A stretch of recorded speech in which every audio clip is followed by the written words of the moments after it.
नीमराना में अधिवक्ता अशोक ढिंडोरिया पर पुलिस थाने में पुलिसकर्मियों द्वारा की गई बदसलूकी के विरोध में अभिभाषक संघ के अधिवक्ताओं का 18वें दिन भी न्यायालयों का कार्य बहिष्कार जारी रहा। नीमराना बार एसोसिएशन सचिव राजू शर्मा ने बताया कि जब तक थाना अधिकारी महेंद्र यादव और दोषी पुलिसकर्मियों को निलंबित नहीं किया जाता है तब तक कार्य बहिष्कार जारी रहेगा। आंदोलन को और तेज किया जाएगा। इस मामले को लेकर अधिवक्ताओं का एक प्रतिनिधि मंडल जयपुर डीजीपी से मिलने के लिए गया।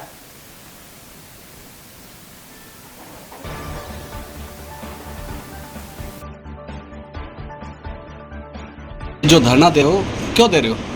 हमारे बार संघ के अधिवक्ता श्री अशोक ढिंडोरिया जी के साथ जो व्यवहार नीमराना एसएचओ द्वारा किया गया है, उनके साथ 2 पुलिसकर्मी और सम्मिलित थे। इस व्यवहार को लेकर के वकील जो समुदाय है उसमें भारी आक्रोश है और इस आक्रोश में जब तक न्याय नहीं मिलेगा वकील समुदाय को तब तक हमारा आंदोलन जारी रहेगा।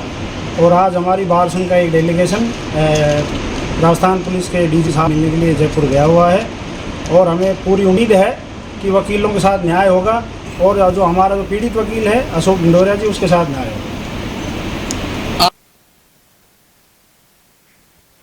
जिले के रीको औद्योगिक क्षेत्र में विद्युत कटौती की समस्या को लेकर घिलोट मैन्युफैक्चरर्स एसोसिएशन के पदाधिकारियों ने उपखंड जिलाधिकारी नीमराना पंकज बड़गुज्जर को सीएम के नाम ज्ञापन दिया। औद्योगिक इकाइयों के प्रतिनिधियों ने बताया कि सरकार के कहे वादों पर हमने यहां पर पैसा इन्वेस्ट कर दिया, लेकिन अघोषित बिजली कटौती की वजह से बहुत परेशानी हो रही है। जबकि 220 केवी के पावर हाउस के लिए रीको ने जमीन भी अलॉट कर दी है, उसके बाद भी कार्य नहीं हो रहा है। अघोषित बिजली कटौती की वजह से औद्योगिक इकाइयों में कार्य बाधित हो रहा है, जिसके चलते औद्योगिक इकाइयों को भारी नुकसान उठाना पड़ रहा है।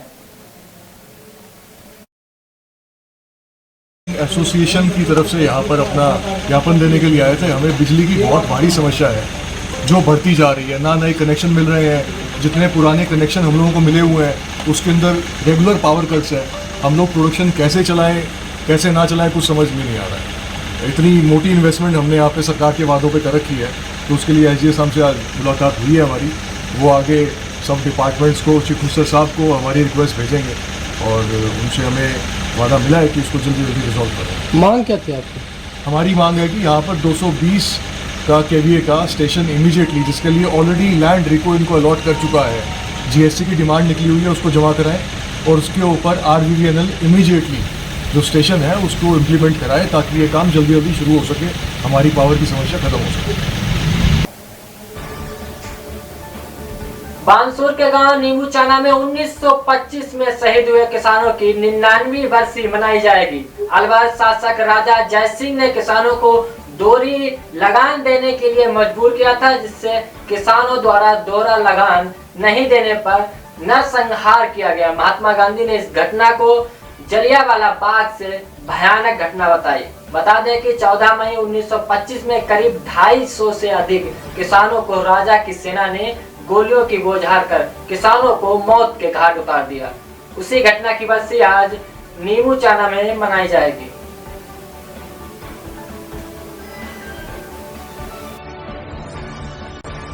चौदह मई को हम 99वीं बरसी मना रहे हैं और राजस्थान के संघ प्रचारक श्री मान जी निम्बाराम जी पधार रहे हैं। हमारे लोकप्रिय एमएलए साहब भी आ रहे हैं और उनसे हम मांग करेंगे कि जो किसान आंदोलन में जो किसान शहीद हुए थे नीमूचाना में, उनके एक शहीदी स्मारक हो यहाँ। और नीमूचाना को कुछ और किसानों का जो आंदोलन हुआ था, इतनी निर्मम हत्या की थी राजा ने, 250 से 300 आदमी शहीद हो गए थे जो लगान के खिलाफ किया गया था।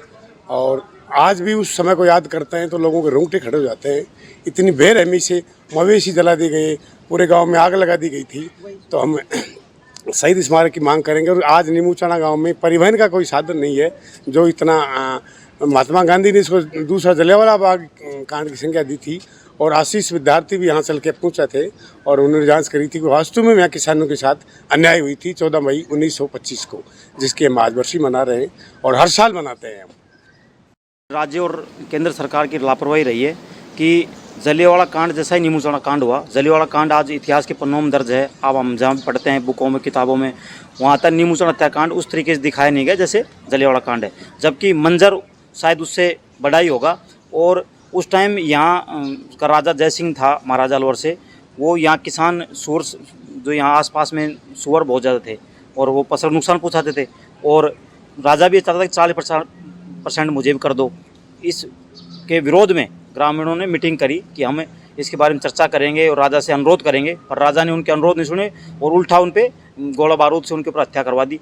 और आज भी किसान उस चीज़ के लिए संघर्ष कर रहे हैं। अभी हमारे ग्राम पंचायत में अभी तक किसी ने भी किसानों के सम्मान के रूप में शहीद स्मारक नहीं बनवाया। यहाँ आवागमन के लिए बस की सुविधा नहीं है, और आज प्रोग्राम है उसमें निम्बाराम जी क्षेत्रीय विधायक साहब आ रहे हैं। हम तो ये मांग करते हैं राज्य सरकार से, केंद्र सरकार के जनप्रतिनिधियों से, स्थानीय विधायक से भी कि हमारे यहाँ नीम उचना के इतिहास के दर्ज हो, ऐसा कुछ शहीद स्मारक बने। उसके अलावा कोई नीम उचना को एक ऐतिहासिक घोषणा करके जाएँ जिससे कि नीम उचना का उन किसानों को सम्मान मिल सके। ये इसकी